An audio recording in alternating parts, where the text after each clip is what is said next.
फिका पड़िबो रज आगामी 7 दिन पई राज्य रे जारी रहिबो वर्षा बदलिला पाग मौसुमी वर्षा रे भिजिबो ओडिशा असह्य गरम और गुळुगुळी भितरे राज्यर अनेक जिल्ला रे हेबो मौसुमी जनित वर्षा किछि किछि जिल्ला रे टाई टाई खरा गरम और गुळुगुळी अनुभूत हेउथिबा बेले आसंता काली ठारू दिन तापमात्रा रे हेबो परिवर्तन बदलिबो पाग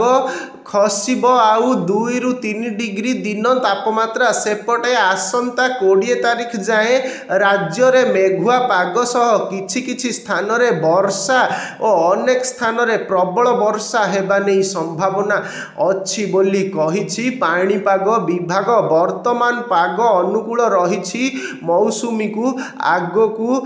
बढ़िबा पाई 2 दिन मध्यरे ओडिशार किछि जिल्ला रे मौसुमी जनित वर्षा हेबो किछि किछि स्थान रे हालुकारु मध्यम धरण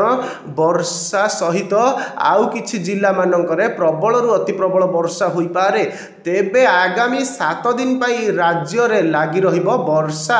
आसंता काली पई राज्यर किछि किछि स्थान मानकरे हालुकारु मध्यम धरणर वर्षा भितरे नवरंगपुर कंधमाल कलाहांडी गंजाम गजपति रायगड़ा कोरापुट और मालकानगिरी जिल्ला रे प्रबल रु अति प्रबल वर्षा नहीं सतर्कता जारी करिछि विभाग। पुणी आसंता 15 तारिख रु मौसुमी जनित वर्षार परिमाण बढ़िबो आसंता 18 19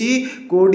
एही 3 दिन राज्यर विभिन्न जिल्ला रे प्रबल वर्षा हेबार संभावना रहिछि। तेबे 18 तारिख बेलकु मयूरभंज देवगढ़ केन्दुझर अनुगुल ढेंकानाल सुंदरगढ़ बौद्ध झारसुगुड़ा रे प्रबल वर्षा नहीं संभावना थिबा सूचना देछि पाणीपाग विज्ञान केन्द्र।